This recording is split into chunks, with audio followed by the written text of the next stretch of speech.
अगर आप एक महिला हैं और आप किसी पुरुष के साथ में लिव इन रिलेशनशिप का अग्रीमेंट करके रह रही है, तो आपको उसके फ़ायदे और नुकसान दोनों जानना बहुत ज़रूरी है।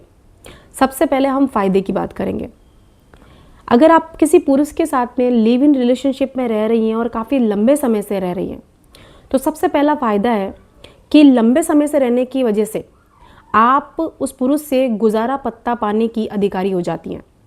आप कोर्ट से उस टाइम ड्यूरेशन को बता के कि आप कितने समय से उस पुरुष के साथ रह रही है, गुजारा भत्ता पा सकती हैं। दूसरा ये कि अगर आपके साथ में किसी प्रकार की कोई हिंसा होती है, तो जैसे एक पत्नी को अधिकार होता है घरेलू हिंसा अधिनियम के अंदर वाद करने का, वैसे ही एक लिव इन पार्टनर को भी अधिकार होता है कि वह घरेलू हिंसा अधिनियम में जाके उस हिंसा के खिलाफ केस कर सके।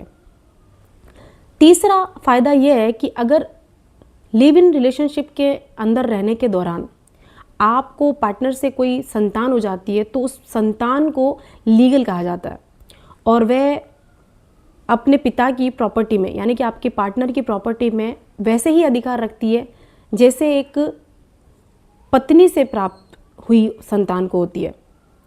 अब बात करते हैं नुकसान के बारे में।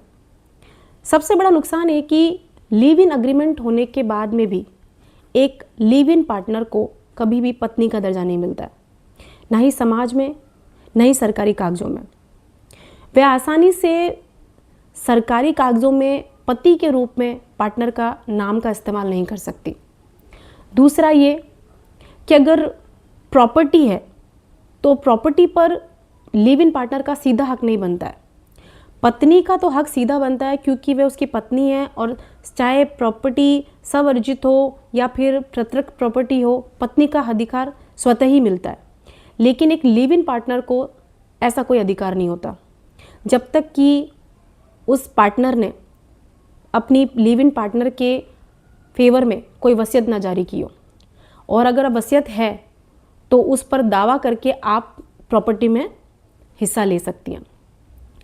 तीसरा ये कि अगर आपका रिश्ता छोटे समय के लिए रहा हो तो फिर कोर्ट से गुजारा भत्ता मिलना भी आपको लगभग नामुमकिन ही होता है, क्योंकि कोर्ट में ये ड्यूरेशन साबित करना कि आप काफ़ी लंबे समय से उस पुरुष पार्टनर के साथ रह रही थी लिव इन में, काफ़ी मुश्किल होता है। तो गुजारा भत्ता मिलना भी काफ़ी मुश्किल हो जाता है एक लिव इन पार्टनर में महिला के लिए।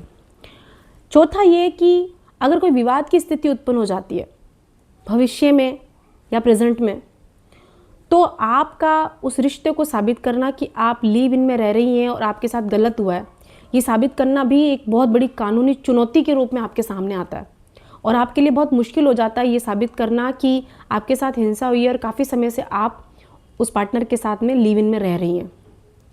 इसलिए हमेशा सही रास्ता चुनिए, कानूनी रास्ता चुनिए जो कि सही रास्ता है।